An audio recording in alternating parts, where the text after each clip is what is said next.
ಇವತ್ತಿನಿಂದ ಒಂದು 100 ವರ್ಷಗಳ ಹಿಂದೆ ಒಬ್ಬ 7 ವರ್ಷದ ಹುಡುಗ ಮೈಸೂರು ಪ್ಯಾಲೇಸ್ ಆಚೆ ನಿಂತಿರ್ತಾನೆ. ಅವನಿಗೆ ಪ್ಯಾಲೇಸ್ನ ಒಳಗಿಂದ ನೋಡಬೇಕು ಅಂತ ತುಂಬ ಇಷ್ಟ ಇರುತ್ತೆ. ಆದರೆ ಪ್ಯಾಲೇಸ್ ಇರೋದು ರಾಜ ಮಹಾರಾಜರಿಗೆ, ಇವನೊಬ್ಬ ಸಾಧಾರಣ ಪಿಯಾನ್ ಮಗ. ಪ್ಯಾಲೇಸ್ನ ನೋಡೋಕ್ಕಾಗಲಿಲ್ಲ ಅಂತ ತುಂಬಾ ಬೇಜಾರು ಮಾಡ್ಕೊಳ್ತಾನೆ. ಆದರೆ ಅವತ್ತು ಯಾರಿಗೂ ಐಡಿಯಾನೂ ಇರಲ್ಲ, ಅದೇ ಹುಡುಗ ಮುಂದೆ ಒಂದು ದಿವಸ ಮೈಸೂರು ಪ್ಯಾಲೇಸ್ನೇ ಇನ್ಸ್ಪಿರೇಷನ್ ಆಗಿ ತೊಗೊಂಡು ಪ್ಯಾಲೇಸ್ ಹೋಟೆಲ್ಸ್ನ ಬಿಲ್ಡ್ ಮಾಡ್ತಾನೆ ಅಂತ. ಜಸ್ಟ್ ಒಂದು ಹೋಟೆಲ್ ಅಲ್ಲ, ವರ್ಲ್ಡ್ಸ್ ಬೆಸ್ಟ್ ಹೋಟೆಲ್ ಚೈನೇ ಎಸ್ಟಾಬ್ಲಿಷ್ ಮಾಡ್ತಾರೆ. This is the story of the Leela palace. 1922ರಲ್ಲಿ ಕೇರಳದ ಕನ್ನೂರ್ ಹತ್ರ ಇರೋ ಒಂದು ಹಳ್ಳಿಯ ಗುಡಿಸಲಲ್ಲಿ ಕೃಷ್ಣ ನಾಯರ್ ಅನ್ನೋ ಒಂದು ಮಗು ಹುಟ್ಟುತ್ತೆ.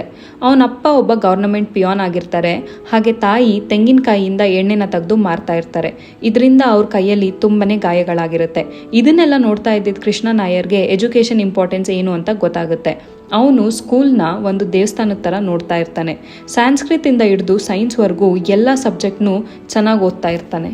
ಲಕ್ಕಿಲಿ ಕೃಷ್ಣನ್ ನಾಯರ್ ಡೆಡಿಕೇಶನ್ ಮತ್ತು ಹಾರ್ಡ್ ವರ್ಕ್ ಅಲ್ಲಿನ ರಾಜನ್ ಗೊತ್ತಾಗುತ್ತೆ. ಅದನ್ನು ನೋಡಿದ ರಾಜ ಅವರ ಕಂಪ್ಲೀಟ್ ಹೈಯರ್ ಎಜುಕೇಷನ್ ರೆಸ್ಪಾನ್ಸಿಬಿಲಿಟಿನ ತಗೊಳ್ತಾರೆ. ಇದೇ ಸಪೋರ್ಟ್ನ ಇಟ್ಕೊಂಡು ಕೃಷ್ಣನ್ ಮದ್ರಾಸ್ನ ಗವರ್ನಮೆಂಟ್ ಆರ್ಟ್ಸ್ ಕಾಲೇಜ್ ಜಾಯಿನ್ ಆಗ್ತಾರೆ. ಕೃಷ್ಣನ್ ಕಾಲೇಜ್ ಮುಗಿಸಿ ಒಂದು ರೆಸ್ಪೆಕ್ಟಬಲ್ ಜಾಬ್ ತಗೊಳ್ಳೋ ಕನ್ಸ್ಕೊಂಡಿರ್ತಾರೆ. But the destiny is different. Krishnan ಫ್ಯಾಮಿಲಿಲಿ ತುಂಬಾ ಬಡತನ ಇರುತ್ತೆ. ತಂದೆ ತಾಯಿ ಕೂಡ ವಯಸ್ಸಾಗ್ತಾ ಇರುತ್ತೆ. ರೆಸ್ಪಾನ್ಸಿಬಿಲಿಟಿ ಎಲ್ಲ ಕೃಷ್ಣನ್ ತಲೆ ಮೇಲೆ ಬೀಳುತ್ತೆ. ಅದಕ್ಕೆ ಕೃಷ್ಣನ್ 1942ಅಲ್ಲಿ ಅವ್ರಿಗೆ 20 ವರ್ಷ ಇದ್ದಾಗ ಕಾಲೇಜ್ನ ಡಿಸ್ಕಂಟಿನ್ಯೂ ಮಾಡಿ ಬ್ರಿಟಿಷ್ ಇಂಡಿಯನ್ ಆರ್ಮಿಯಲ್ಲಿ ಕೆಲಸಕ್ಕೆ ಸೇರ್ಕೊಳ್ತಾರೆ. ಅಬೋಟಾಬಾದ್ನ ಸ್ನೋ ಹಿಲ್ಸಲ್ಲಿ ಸಿವಿಲಿಯನ್ ವೈರ್ಲೆಸ್ ಆಫೀಸರ್ ಆಗಿ ಪೋಸ್ಟಿಂಗ್ ಆಗುತ್ತೆ. ಅಲೈನ್ಡ್ ಆರ್ಮಿಯಿಂದ ಬರೋ ಅಂಥ ಕ್ರಿಪ್ಟಿಕ್ ಮೆಸೇಜಸ್ನ ಡಿಕೋಡ್ ಮಾಡಿ ಹೆಡ್ ಕ್ವಾರ್ಟರ್ಸ್ಗೆ ಕಳಿಸ್ಕೊಡೋದು ಕೃಷ್ಣನ್ ಕೆಲಸ. ಕೃಷ್ಣನ್ಗೆ ಈಗ ಸ್ಲೋ ಆಗಿ ಲೈಫ್ ಸೆಟಲ್ ಆಗ್ತಾ ಇದೆ. ಹಾಗೆ ಅವರು ಅವ್ರ ಫ್ಯಾಮಿಲಿಗೆ ಫಿನಾನ್ಷಿಯಲಿ ಕೂಡ ಹೆಲ್ಪ್ ಮಾಡ್ತಾ ಇರ್ತಾರೆ. ಅನ್ಫಾರ್ಚುನೇಟ್ಲಿ ಒಂದು ಟ್ರಾಜಿಡಿ ಆಗುತ್ತೆ. ಕೇರಳಲ್ಲಿ ಬರಗಾಲ ಶುರು ಆಗಿರುತ್ತೆ. ಇದರಿಂದ ಆಲ್ಮೋಸ್ಟ್ 40,000 ಜನ ಸಾಯ್ಬೋದು ಅಂತ ಸುದ್ದಿ ಆಗಿರುತ್ತೆ. ಕೃಷ್ಣನ್ಗೆ ಆರ್ಮಿ ಬೇಸಲ್ಲಿ 3 ಟೈಮ್ ಊಟ ಸಿಗ್ತಾ ಇದೆ. ಆದರೆ ಅವನ ಹಳ್ಳಿ ಜನ ಮತ್ತು ಅವನ ಫ್ರೆಂಡ್ಸ್ ಹಸುವಿನಿಂದ ಒದ್ದಾಡ್ತಿದ್ದಾರೆ. ಕೃಷ್ಣನ್ಗೆ ಇದನ್ನೆಲ್ಲ ನೋಡಿ ಸುಮ್ಮನೆ ಇರೋದಕ್ಕೆ ಆಗಲ್ಲ. ಕೆಲಸನ ಕ್ವಿಟ್ ಮಾಡಿ ಜನಕ್ಕೆ ಹೆಲ್ಪ್ ಮಾಡೋಣ ಅಂತ ಕೇರಳಗೆ ವಾಪಸ್ ಬಂದ್ಬಿಡ್ತಾರೆ. ವಾಪಸ್ ಬಂದಮೇಲೆ ಇಮಿಡಿಯೇಟ್ ಆಗಿ ಗವರ್ನಮೆಂಟ್ನ ಸಿವಿಲ್ ಸಪ್ಲೈ ಡಿಪಾರ್ಟ್ಮೆಂಟ್ಗೆ ಜಾಯ್ನ್ ಆಗ್ತಾರೆ. ಅಲ್ಲಿ ಕೃಷ್ಣನ್ಗೆ ಅಕ್ಕಿ, ಸಕ್ಕರೆ, ಸೀಮೆ ಎಣ್ಣೆ ಇದನ್ನೆಲ್ಲ ಜನರಿಗೆ ರೀಚ್ ಆಗೋ ಥರ ನೋಡ್ಕೊಳ್ಳೋ ಇನ್ಚಾರ್ಜ್ ಸಿಕ್ಕಿರುತ್ತೆ. ಡೀಪ್ ಆಗಿ ಅರ್ಥ ಮಾಡ್ಕೊಂಡಾಗ ಕೃಷ್ಣನ್ಗೆ ಗೊತ್ತಾಗುತ್ತೆ ಫುಲ್ಲು ಕರಪ್ಷನ್ ಆಗಿದೆ ಅಂತ. ಇಮಿಡಿಯೇಟ್ ಆಗಿ ಅವರು ಆಕ್ಷನ್ ತಗೊಳ್ತಾರೆ. ಡೀಲರ್ಸ್ನ ಎಲ್ಲ ಹಿಡ್ದಾಕ್ತಾರೆ. ತುಂಬ ಶಾರ್ಟ್ ಟೈಮಲ್ಲಿ ಕೃಷ್ಣನ್ ಕನ್ನೂರ್ ಜನಕ್ಕೆ ಹೀರೋ ಥರ ಕಾಣಿಸ್ಕೊಳ್ಳೋಕೆ ಶುರು ಆಗ್ತಾರೆ. ಸ್ಲೋಲಿ ಎಲ್ಲ ನಾರ್ಮಲ್ ಆಗ್ತಾ ಇದೆ. ಮತ್ತೆ ಈಗ ಕೃಷ್ಣನ್ ಆರ್ಮಿ ಜಾಯ್ನ್ ಆಗಬೇಕು ಅಂತ ಡಿಸೈಡ್ ಮಾಡ್ತಾರೆ. ಈ ಸತಿ Krishnan short service commission officer ಆಗಿ ಸೆಲೆಕ್ಟ್ ಆಗ್ತಾರೆ. ಇದೊಂದು real combat role. Within few years captain ರ್ಯಾಂಕಿಂಗ್ವರೆಗೂ ರೀಚ್ ಆಗ್ತಾರೆ. ಈಗ ಕೃಷ್ಣನ್ ಲೈಫಲ್ಲಿ ಮತ್ತೊಂದು ಟರ್ನಿಂಗ್ ಪಾಯಿಂಟ್. ಕನ್ನೂರ್ನ most respected business man AK Nair ಕೆಲವು ವರ್ಷಗಳಿಂದ ಕೃಷ್ಣನ್ನ ಅಬ್ಸರ್ವ್ ಮಾಡ್ತಾ ಇರ್ತಾರೆ. ಕೃಷ್ಣನ್ ಮಾಡ್ತಿದ್ದಂಥ ಕೆಲಸಗಳು ಹಾಗೆ ಅವರ ಔಟ್ಸ್ಟ್ಯಾಂಡಿಂಗ್ ಆರ್ಮಿ ಕೆರಿಯರ್ನ ನೋಡಿ ಅವ್ರ ಮಗಳನ್ನ ಕೃಷ್ಣನ್ಗೆ ಕೊಟ್ಟು ಮದುವೆ ಮಾಡಬೇಕು ಅಂತ ಅನ್ಕೊಳ್ತಾರೆ. ಎರಡೂ ಫ್ಯಾಮಿಲಿಯವರು ಡಿಸ್ಕಸ್ ಮಾಡಿ ಒಪ್ಕೊಂಡ ಮೇಲೆ 1950ಲಿ ಅವ್ರಿಗೆ ಮದುವೆ ಆಗುತ್ತೆ. AK ನಾಯರ್ ಮಗಳು ಹಾಗೆ ಕೃಷ್ಣನ್ನ ಹೆಂಡ್ತಿನೇ ಲೀಲಾ. ಲೀಲಾ ಅವರ ಹೆಸರಲ್ಲೇನೆ ಕೃಷ್ಣನ್ ವರ್ಲ್ಡ್ಸ್ ಬೆಸ್ಟ್ ಹೋಟೆಲ್ ಚೈನ್ಸ್ನ ಬಿಲ್ಡ್ ಮಾಡೋದು. ಎಲ್ಲರಿಗೂ ಕೃಷ್ಣನಲ್ಲಿ ಒಬ್ಬ ಒಳ್ಳೆ ಆರ್ಮಿ ಮ್ಯಾನ್ ಕಾಣಿಸಿದ್ರೆ, ಲೀಲಾ ಕೃಷ್ಣನಲ್ಲಿ ಒಂದು ಬಿಸ್ನೆಸ್ನ ಬಿಲ್ಡ್ ಮಾಡೋಕ್ಕೆ ಬೇಕಾಗಿರೋ ಲೀಡರ್ಶಿಪ್ ಕ್ವಾಲಿಟೀಸ್ನ ನೋಡ್ತಾರೆ. 1952ಅಲ್ಲಿ ಲೀಲಾ ಕೃಷ್ಣನ್ಗೆ ಆರ್ಮಿನ ಕ್ವಿಟ್ ಮಾಡಿ ಬಿಸ್ನೆಸ್ ಮಾಡೋಕ್ಕೆ ಕನ್ವಿನ್ಸ್ ಮಾಡ್ತಾರೆ. ಲೀಲಾಳ ತಂದೆ ರಾಜೇಶ್ವರಿ ಮಿಲ್ಸ್ ನಡೆಸ್ತಾ ಇರ್ತಾರೆ. ಇದೊಂದು ಹೈ ಕ್ವಾಲಿಟಿ ಫ್ಯಾಬ್ರಿಕ್ಸ್ನ ತಯಾರಿಸೋ ಮಿಲ್. ಕೃಷ್ಣನ್ ಅದೇ ಮಿಲ್ಲಲ್ಲಿ ಸೇಲ್ಸ್ ಏಜೆಂಟ್ ಆಗಿ ಸೇರ್ಕೊಳ್ತಾರೆ. ಕನ್ನೂರಿಂದ ಫ್ಯಾಬ್ರಿಕ್ ಸ್ಯಾಂಪಲ್ಸ್ನ ತಗೊಂಡು ಬಾಂಬೆಯ ಮುಲ್ಜಿತ್ ಜೈತಾ ಮಾರ್ಕೆಟಲ್ಲಿ ಶಾಪ್ ಟು ಶಾಪ್ ಹೋಗಿ ಆರ್ಡರ್ಸ್ ತಗೊಳ್ಳೋದು ಕೃಷ್ಣನ್ ಕೆಲಸ. ಇದಕ್ಕೆ ಕೃಷ್ಣನ್ಗೆ ಕಮಿಷನ್ ಸಿಗ್ತಾ ಇರುತ್ತೆ.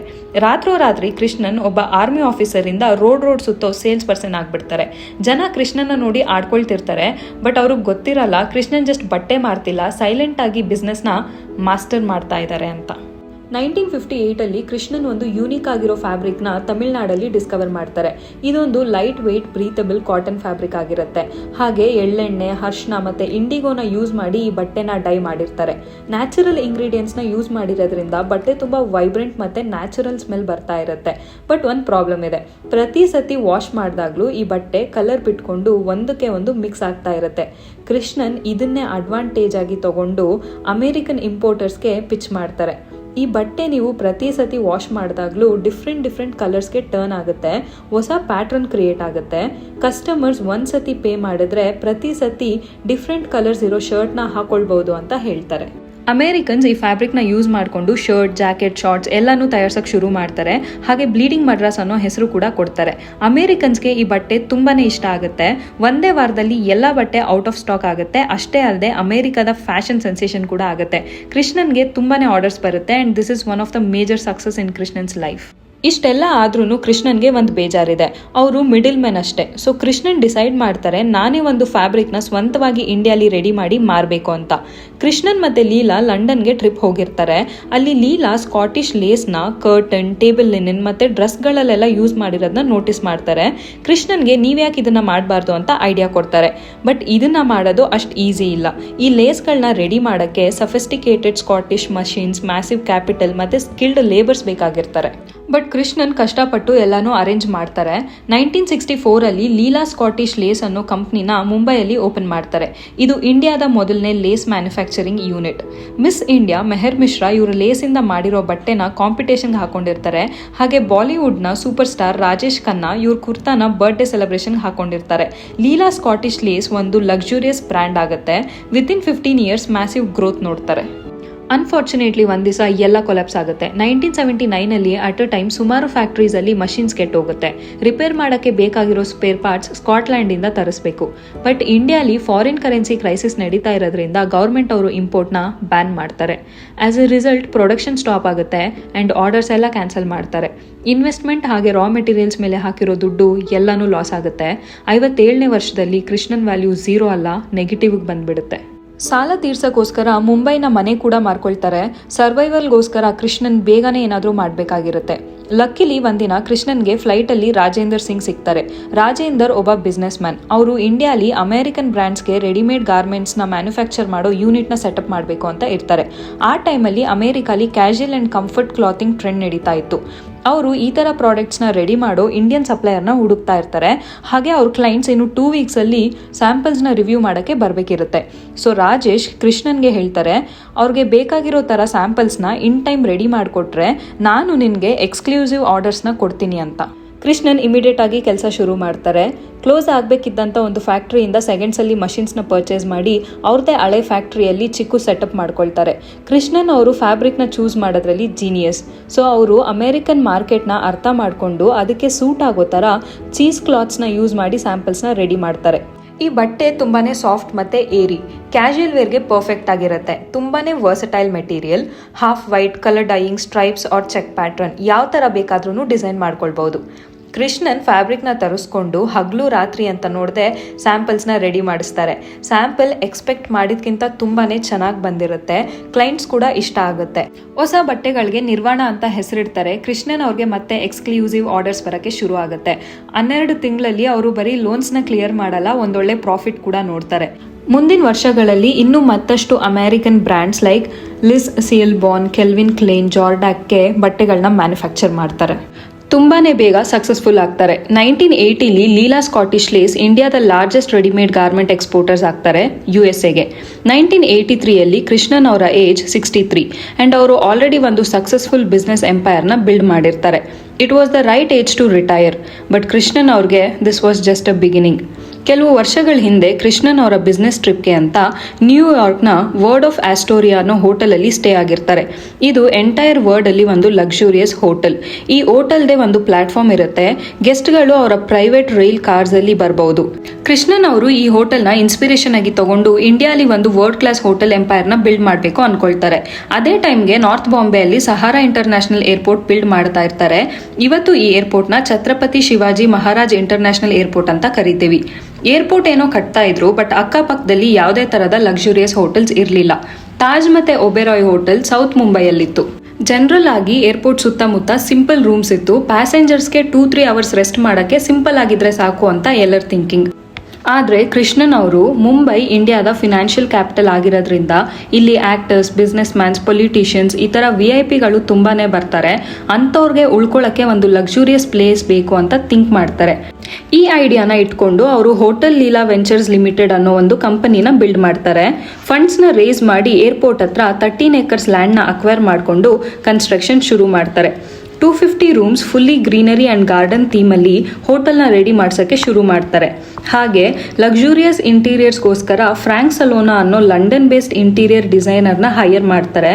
ಎಲ್ಲ ಚೆನ್ನಾಗಿ ನಡೀತಾ ಇರುತ್ತೆ. ವಿತಿನ್ 1 year 4 floors ಕೂಡ ಕಂಪ್ಲೀಟ್ ಆಗುತ್ತೆ. ಮತ್ತೆ ಈಗ ಸ್ಟೋರಿಯಲ್ಲಿ ಒಂದು ಟ್ವಿಸ್ಟ್. ಲೀಲಾ ವೆಂಚರ್ಸ್ 19 ರೂಲ್ಸ್ನ ಬ್ರೇಕ್ ಮಾಡಿ ಕನ್ಸ್ಟ್ರಕ್ಷನ್ ಮಾಡ್ತಾ ಇದ್ದಾರೆ ಅಂತ Indian Express news paper front ಪೇಜಲ್ಲಿ ಬಂದ್ಬಿಡುತ್ತೆ. ಲೀಲಾ ಹೋಟೆಲ್ ಏರ್ಕ್ರಾಫ್ಟ್ ಪಾರ್ಟ್ಸ್ನ ಬ್ಲಾಕ್ ಮಾಡ್ತಾ ಇದೆ, ಕನ್ಸ್ಟ್ರಕ್ಷನ್ ಸ್ಟಾಪ್ ಮಾಡಿ ಅಂತ ಆರ್ಡರ್ ಆಗುತ್ತೆ. ಎನ್ಕ್ವೈರಿ ಸ್ಟಾರ್ಟ್ ಆಗುತ್ತೆ.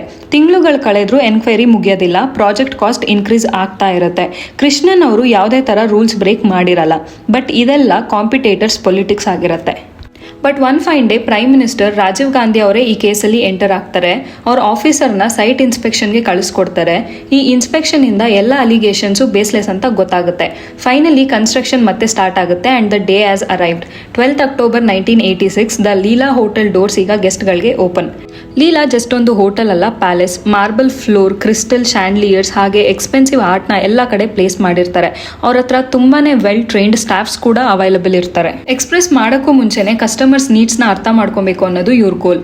ಒಂದು ದಿನ ಒಬ್ರು ಗೆಸ್ಟ್ ಗಾರ್ಡನ್ ಅಲ್ಲಿ ಬಿದ್ದಿರೋ ಪ್ಲಮೇರಿಯಾ ಫ್ಲವರ್ಸ್ನ ಪಿಕ್ ಮಾಡ್ತಾ ಇರ್ತಾರೆ.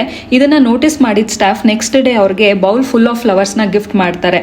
ಕಸ್ಟಮರ್ ತುಂಬಾನೇ ಡಿಲೈಟ್ಫುಲ್ ಫೀಲ್ ಮಾಡ್ತಾರೆ. ಹಾಗೆ Leela has earned a life time customer for ever. ಮುಂಬೈನ ಲೀಲಾ ಹೋಟೆಲ್ಗೆ ಒಂದು ಅಡ್ವಾಂಟೇಜ್ ಇತ್ತು. ತುಂಬ ಫ್ಲೈಟ್ಸ್ದು ಅರೈವಲ್ ಹಾಗೆ ಡಿಪಾರ್ಚರ್ ನೈಟ್ 12 o'clockಗೆ ಇರ್ತಿತ್ತು. ಇದರಿಂದ ಮಾರ್ನಿಂಗ್ ಚೆಕ್ ಇನ್ ಆದ ಗೆಸ್ಟ್ ನೆಕ್ಸ್ಟ್ ಡೇವರೆಗೂ ಇರ್ತಿರ್ಲಿಲ್ಲ. ನೈಟ್ 10 or 11 o'clockಗೆ ಚೆಕ್ಔಟ್ ಮಾಡ್ತಾ ಇದ್ರು. ಅದೇ ರೂಮ್ನ ಮತ್ತೆ ಆಗಷ್ಟೇ ಲ್ಯಾಂಡ್ ಆದಂಥ ಕಸ್ಟಮರ್ಗೆ ಕೊಡ್ಬೋದಿತ್ತು. ಲೈಕ್ ವೈಸ್ ಲೀಲಾಗೆ ಒಂದೇ ರೂಮ್ಗೆ ದಿನದಲ್ಲಿ 2 ಪೇಮೆಂಟ್ ಆಗ್ತಾ ಇತ್ತು. ಓಪನ್ ಆಗ್ತಿದ್ದಾಗೆ Leela Mumbai high net worth individuals choice ಆಗಿತ್ತು. ಹಾಗೆ ನಾರ್ತ್ ಮುಂಬೈಯಲ್ಲೇ ಫಿಲಮ್ ಸಿಟಿ ಕೂಡ ಇದ್ದಿದ್ರಿಂದ ಬಾಲಿವುಡ್ ಸ್ಟಾರ್ಸ್, ಡೈರೆಕ್ಟರ್ಸ್, ಪ್ರೊಡ್ಯೂಸರ್ಸ್ ಎಲ್ಲರಿಗೂ ಲೀಲಾ ಹೋಟೆಲ್ಲೇ ಫಸ್ಟ್ ಚಾಯ್ಸ್ ಆಗಿತ್ತು. ಬೈ ದೆನ್ ಕೃಷ್ಣನ್ ಅವ್ರಿಗೆ ಒಳ್ಳೆ ಸಕ್ಸಸ್ ಆ್ಯಂಡ್ ಇನ್ಕಮ್ ಎರಡೂ ಸಿಕ್ಕಿತ್ತು. ಮುಂಬೈಯಲ್ಲಿ ಸಕ್ಸೀಡ್ ಆದಮೇಲೆ ಅವ್ರು ಬಂದಿದ್ದು ಬ್ಯಾಂಗ್ಳೂರ್ಗೆ. ಚಿಕ್ಕ ವಯಸ್ಸಲ್ಲಿ ಕೃಷ್ಣನ್ ಮೈಸೂರು ಪ್ಯಾಲೇಸ್ ಒಳಗಡೆ ಹೋಗೋ ಯೋಚನೆ ಕೂಡ ಮಾಡಿರಲಿಲ್ಲ. ಬಟ್ ಅದೇ ಕೃಷ್ಣನ್ ಅವರು 65ನೇ ವಯಸ್ಸಲ್ಲಿ ಮೈಸೂರು ಪ್ಯಾಲೇಸ್ನ ಇನ್ಸ್ಪಿರೇಷನ್ ಆಗಿ ತಗೊಂಡು ಪ್ಯಾಲೇಸ್ ಹೋಟೆಲ್ನ ಕಟ್ಸ್ಬೇಕು ಅಂತ ಡಿಸೈಡ್ ಮಾಡ್ತಾರೆ. 1990s ಅಲ್ಲಿ ಬ್ಯಾಂಗ್ಳೂರಲ್ಲಿ IT ಬೂಮ್ ಆಗ್ತಾ ಇತ್ತು. ಇನ್ಫೋಸಿಸ್, IBM, ವಿಪ್ರೋ, ಒರಾಕಲ್ ಅಂತ ಕಂಪ್ನೀಸ್ ಆಫೀಸ್ ಓಪನ್ ಮಾಡ್ತಾ ಇದ್ರು. ಈ ಕಂಪನಿಯ ಟಾಪ್ ಎಕ್ಸಿಕ್ಯೂಟಿವ್ಸ್, ಫಾರಿನ್ ಕ್ಲೈಂಟ್ಸ್ ಹಾಗೆ ಬಿಸ್ನೆಸ್ ಟ್ರಾವೆಲರ್ಸ್ಗೆ ಪ್ರೀಮಿಯಂ ಅಕಾಮಿಡೇಷನ್ ಬೇಕಾಗಿರುತ್ತೆ. ಬ್ಯಾಂಗ್ಳೂರಲ್ಲಿ ಆಲ್ರೆಡಿ 106 ರೂಮ್ ಇದ್ದಂಥ Taj west end hotel, 120 room ಇದ್ದಂಥ Oberoi hotel well established hotels ಆಗಿತ್ತು. ಸೊ ಕೃಷ್ಣನ್ ಇಡೀ ಮಾರ್ಕೆಟ್ನೇ ಅಳ್ಳಾಡ್ಸೋ ಥರ ಏನಾದರೂ ಮಾಡಬೇಕು ಅಂತ 256 ರೂಮ್ಸ್ ಇರೋ ಹೋಟೆಲ್ನ ಬಿಲ್ಡ್ ಮಾಡ್ತೀವಿ ಅಂತ ಅನೌನ್ಸ್ ಮಾಡ್ತಾರೆ. ತಾಜ್ ಮತ್ತೆ ಒಬೆರಾಯ್ ಎರಡನ್ನೂ ಸೇರಿಸಿದ್ರು ಲೀಲಾ ಹೋಟೆಲ್ ಅದಕ್ಕಿಂತ ಇನ್ನೂ ದೊಡ್ಡ ಪ್ರಾಜೆಕ್ಟ್ ಆಗಿತ್ತು. ಅದೇ ಕಾರಣಕ್ಕೆ ಓಪನಿಂಗ್ಗೆ ಮುಂಚೆನೆ ಲೀಲಾ ಒಂದು ಲಕ್ಸುರಿಯಸ್ ಹೋಟೆಲ್ಸ್ ಆಫ್ ಬ್ಯಾಂಗ್ಳೂರ್ ಅಂತ ಹೆಸರು ಮಾಡಿತ್ತು. ಅನ್ಕೊಂಡಷ್ಟು ಈಸಿ ಇರಲಿಲ್ಲ. ಲೀಲಾ ಪ್ಯಾಲೇಸ್ ಒಂದು ಕಾಂಪ್ಲಿಕೇಟೆಡ್ ಪ್ರಾಜೆಕ್ಟ್ ಆಗಿದ್ರಿಂದ ಕನ್ಸ್ಟ್ರಕ್ಷನ್ ಡಿಲೇ ಆಯ್ತಾ ಹೋಯಿತು. ಲೀಲಾ ಪ್ಯಾಲೇಸ್ನ ಕನ್ಸ್ಟ್ರಕ್ಟ್ ಮಾಡೋಕ್ಕೆ ತಗೊಂಡಂಥ ಲೋನ್ ರೀಪೇ ಮಾಡೋ ಟೈಮ್ ಬಂದಿತ್ತು. ಬಟ್ ಇಲ್ಲಿ ಕನ್ಸ್ಟ್ರಕ್ಷನ್ನೇ ಮುಗ್ದಿಲ್ಲ. ಎಕ್ಸಿಸ್ಟಿಂಗ್ ಹೋಟೆಲ್ಸಿಂದ ಬರ್ತಾ ಇದ್ದಿದ್ದ ಇನ್ಕಮ್ ಲೋನ್ಗೆ ಸಾಕಾಗ್ತಿರ್ಲಿಲ್ಲ. ಸೊ ಬೇಸಿಕಲಿ ಕಂಪನಿ ಬ್ಯಾಂಕ್ರಪ್ಟ್ ಆಗಿಬಿಟ್ಟಿತ್ತು. ಕಂಪನಿನ ಬ್ಯಾಂಕ್ರಪ್ಟ್ ಇಂದ ಸೇವ್ ಮಾಡೋಕ್ಕೆ ಕೃಷ್ಣನ್ ಅವರು ವರ್ಷಗಳಿಂದ ಡೆವಲಪ್ ಮಾಡ್ಕೊಂಡಿದ್ದಂಥ ಸೇಲ್ಸ್ ಸ್ಕಿಲ್ಸ್ನ ಯೂಸ್ ಮಾಡ್ಕೊಳ್ತಾರೆ. ಕೃಷ್ಣನ್ ಅವರು HDFC bank chairman Deepak Parekh ಅನ್ನೋರ ಜೊತೆ ಮೀಟಿಂಗ್ ಅರೇಂಜ್ ಮಾಡ್ಕೊಳ್ತಾರೆ. ಅವ್ರಿಗೆ ಆನ್ ಗೋಯಿಂಗ್ ಬ್ಯಾಂಗ್ಳೂರ್ ಪ್ರಾಜೆಕ್ಟ್ನ ಕಾನ್ಫಿಡೆಂಟ್ ಆಗಿ ಪಿಚ್ ಮಾಡ್ತಾರೆ. ದೀಪಕ್ ಅವರು ಕನ್ವಿನ್ಸ್ ಆಗಿ ಎಮರ್ಜೆನ್ಸಿ ಫಂಡಿಂಗ್ನ ರಿಲೀಸ್ ಮಾಡ್ತಾರೆ. ಬಟ್ ಇಷ್ಟು ಸಾಕಾಗಲ್ಲ. ಅದಕ್ಕೆ ಕೃಷ್ಣನ್ ಅವರು ಹೋಟೆಲ್ನ ಫೇಸಸ್ ಆಗಿ ಡಿವೈಡ್ ಮಾಡ್ಕೊಳ್ತಾರೆ. ಫೇಸ್ 1 ಅಲ್ಲಿ ವೆಸ್ಟ್ ವಿಂಗ್ ಕನ್ಸ್ಟ್ರಕ್ಷನ್ ಆಗುತ್ತೆ. ಅಂದ್ರೆ ಮೊದಲು ಬರೀ 90 ರೂಮ್ಸ್, ಲಾಬಿ ಹಾಗೆ ಸಿಟ್ರಸ್ ರೆಸ್ಟೋರೆಂಟ್ನ ಕಂಪ್ಲೀಟ್ ಮಾಡಿ ಗೆಸ್ಟ್ಗೆ ಓಪನ್ ಮಾಡ್ತಾರೆ. ಇದರಿಂದ ರೆವಿನ್ಯೂ ಜನರೇಟ್ ಆಗುತ್ತೆ. ಹಾಗೆ ಕಂಪ್ಲೀಟ್ ಹೋಟೆಲ್ನೇ ಪೂರ್ತಿ ಮಾಡ್ಕೊಳ್ತಾರೆ. ಬೇರೆ ಹೋಟೆಲ್ಸ್ ಲಕ್ಸುರಿ ಆಫರ್ ಮಾಡ್ತಾ ಇದ್ರೆ ಲೀಲಾ ಹೋಟೆಲ್ ರಾಯಲ್ಟಿ ಆಫರ್ ಮಾಡ್ತಾ ಇತ್ತು. ಇದು ಬರೀ ಹೋಟೆಲ್ ಅಲ್ಲ, ರಿಯಲ್ ಪ್ಯಾಲೇಸ್ ತರ ಫೀಲ್ ಆಗ್ತಾ ಇತ್ತು. So Leela palace became Bangalore's undisputed king. ಹಾಗೆ 90% ಅಕ್ಯುರೇಸಿ ರೇಟ್ ಇಂದ ಇದು ಕಂಪನಿಯ ಕ್ಯಾಶ್ ಕವ್ ಆಗ್ಬಿಟ್ಟಿತ್ತು.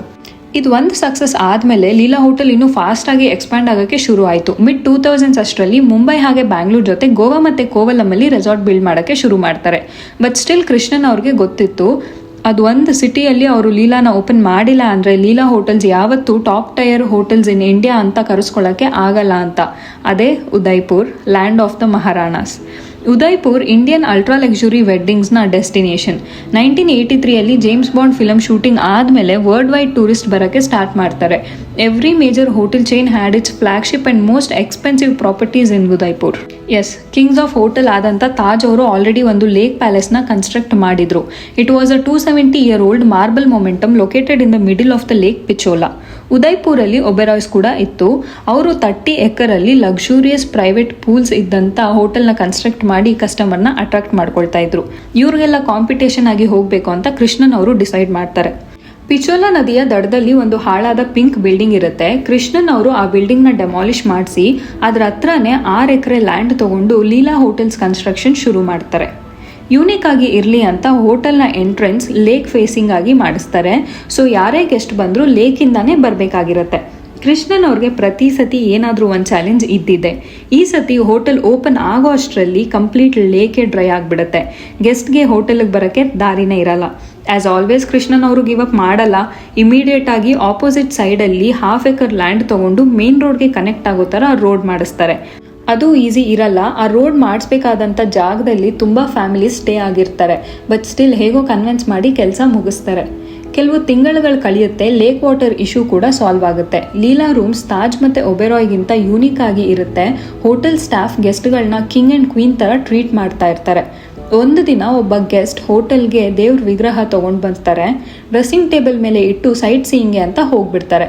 ಬಟ್ ಲೀಲಾ ಹೋಟೆಲ್ ಸ್ಟಾಫ್ ಅವ್ರು ವಾಪಸ್ ಬರೋ ಅಷ್ಟರಲ್ಲಿ ದೇವ್ರ ವಿಗ್ರಹಕ್ಕೆ ಕೆಂಪು ಬಟ್ಟೆ ಹಾಸಿ ಮಾರಿಗೋಲ್ಡ್ ಫ್ಲವರ್ಸಿಂದ ಅಲಂಕಾರ ಮಾಡಿರ್ತಾರೆ. ಹೋಟೆಲ್ ಕನ್ಸ್ಟ್ರಕ್ಷನ್ ಆಗಬೇಕಾದ್ರೆ ಕೃಷ್ಣನ್ ಅವರು ಒಂದು ಇಂಪಾರ್ಟೆಂಟ್ ವಿಷಯನ ಗಮನಿಸಿರ್ತಾರೆ. ಅವರ ಹೋಟೆಲಿಂದ ಇದ್ದಂಥ ಬೆಸ್ಟ್ ವ್ಯೂ ಅಂದರೆ ತಾಜ್ ಲೇಕ್ ಪ್ಯಾಲೇಸ್. ಯಾಕಂದರೆ ಅದು ಲೀಲಾ ಪ್ಯಾಲೇಸ್ ಮುಂದೆನೇ ಇತ್ತು. ಅದಕ್ಕೆ ಕೃಷ್ಣನ್ ಅವರು ಬಿಲ್ ಬೆನ್ಸ್ಲೆ ಅನ್ನೋ ಒಬ್ಬ ಫೇಮಸ್ ಆರ್ಕಿಟೆಕ್ಟ್ ಹಾಗೆ ಒಬ್ಬ ಲೈಟಿಂಗ್ ಎಕ್ಸ್ಪರ್ಟ್ನ ಹೈರ್ ಮಾಡ್ತಾರೆ. ಲೀಲಾ ಪ್ಯಾಲೇಸ್ ತಾಜ್ ಹೋಟೆಲ್ಗಿಂತ ಬ್ರೈಟ್ ಆಗಿ ಕಾಣೋ ಹಾಗೆ ಎಕ್ಸ್ಪೆಷಲಿ ನೈಟಲ್ಲಿ ಫುಲ್ಲು ಗ್ಲೋ ಆಗೋ ಹಾಗೆ ಮಾಡಿಸ್ತಾರೆ. ಇದರಿಂದ Taj hotel customers next day coffee or ಬ್ರೇಕ್ಫಾಸ್ಟ್ಗೆ ಲೀಲಾ ಹೋಟೆಲ್ಗೆ ಬರ್ತಿದ್ರು. ಅವರ ಹಾಸ್ಪಿಟಾಲಿಟಿನ ನೋಡಿ ನೆಕ್ಸ್ಟ್ ಬುಕ್ಕಿಂಗ್ ಲೀಲಾಲೇ ಮಾಡ್ಕೊಳ್ತಾ ಇದ್ರು. ಈ ಥರ ಲೀಲಾ ಹೋಟೆಲ್ಸ್ ಉದಯ್ಪುರಲ್ಲೂ ಎಸ್ಟಾಬ್ಲಿಷ್ ಆಗುತ್ತೆ. ಕೃಷ್ಣನ್ ಅವರ ಬಿಗ್ಗೆಸ್ಟ್ ಅಚೀವ್ಮೆಂಟ್ನ ಕೂಡ ಮಾಡ್ತಾರೆ. 2009 ಅವ್ರನ್ನ international hotels and restaurant association ಅವರು ರೆಕಗ್ನೈಸ್ ಮಾಡಿ ಹೋಟೆಲಿಯರ್ ಆಫ್ ದ ಸೆಂಚುರಿ ಅಂತ ಅವಾರ್ಡ್ ಕೊಡ್ತಾರೆ. ಮತ್ತೆ 2010 ಗವರ್ನಮೆಂಟ್ ಆಫ್ ಇಂಡಿಯಾ ಪದ್ಮಭೂಷಣ್ ಇಂದ ಕೃಷ್ಣನ್ ಅವ್ರನ್ನ ಗೌರವಿಸುತ್ತೆ. ಮುಂದಿನ ಕೆಲವು ವರ್ಷಗಳಲ್ಲಿ ಗುರ್ಗಾಂವ್ ಮತ್ತೆ ಡೆಲ್ಲಿಲೂ ಹೋಟೆಲ್ಸ್ ಓಪನ್ ಆಗುತ್ತೆ. 2014 ಕೃಷ್ಣನ್ ಅವ್ರಿಗೆ 92 ಇಯರ್ಸ್ ಇದ್ದಾಗ ಅವರು ತೀರ್ಕೊಳ್ತಾರೆ. However, he has left behind a hotel brand that immortalized him forever. Krishnan ಅವರು ಹೋದ್ಮೇಲೆ ಲೀಲಾ ಪ್ಯಾಲೇಸ್ ಫಿನಾನ್ಷಿಯಲಿ ತುಂಬ ಅಪ್ಸ್ ಆ್ಯಂಡ್ ಡೌನ್ಸ್ನ ನೋಡುತ್ತೆ. ಎಷ್ಟೋ ಸತಿ ಓನರ್ಶಿಪ್ ಕೂಡ ಚೇಂಜ್ ಆಗುತ್ತೆ.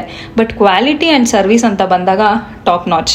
2019 ಟ್ರಾವೆಲ್ ಪ್ಲಸ್ ಲೀಜರ್ ಅವರು ಉದಯ್ಪುರ್ ಲೀಲಾ ಪ್ಯಾಲೇಸ್ಗೆ ವರ್ಲ್ಡ್ಸ್ ಬೆಸ್ಟ್ ಹೋಟೆಲ್ ಅನ್ನೋ ಅವಾರ್ಡ್ ಕೂಡ ಕೊಡ್ತಾರೆ. ಕನ್ನೂರ್ ಅಂತ ಸಣ್ಣ ಹಳ್ಳಿಯಲ್ಲಿ ಒಂದು ಬಡ ಕುಟುಂಬದಲ್ಲಿ ಹುಟ್ಟಿ ಹಾಸ್ಪಿಟಾಲಿಟಿ ವರ್ಡ್ನ ಆಸ್ಕರ್ ಅವಾರ್ಡ್ನ ವಿನ್ ಮಾಡೋ ಅಂತ ಹೋಟೆಲ್ ಚೈನ್ನ ಬಿಲ್ಡ್ ಮಾಡಿದವರು ಕೃಷ್ಣನ್ ಅವರು. ಕೃಷ್ಣನ್ ಅವ್ರದ್ದು ಒಂದು ಸೇಯಿಂಗ್ ಇದೆ, ಫೇಲಿಯರ್ ಇಸ್ ಅ ಕಾಮ ನಾಟ್ ಅ ಫುಲ್ ಸ್ಟಾಪ್ ಅಂತ. ಇದೇ ಮೈಂಡ್ಸೆಟ್ ಇದ್ದಿದ್ದಕ್ಕೆ ಕೃಷ್ಣನ್ ಅವ್ರನ್ನ ಯಾವ ಫೇಲಿಯರ್ ಕೂಡ, ಯಾವುದೇ ದೊಡ್ಡ ಫೇಲಿಯರ್ ಕೂಡ ಸ್ಟಾಪ್ ಮಾಡೋಕ್ಕೆ ಆಗಲಿಲ್ಲ. ಮತ್ತಷ್ಟು ಇಂಥ ರಿಯಲ್ ಸಕ್ಸಸ್ ಆ್ಯಂಡ್ ಫೇಲಿಯರ್ ಸ್ಟೋರೀಸ್ನ ಕೇಳೋದಕ್ಕೆ ನಮ್ಮ ಚಾನೆಲ್ನ ಸಬ್ಸ್ಕ್ರೈಬ್ ಮಾಡ್ಕೊಳ್ಳಿ. Thank you for watching.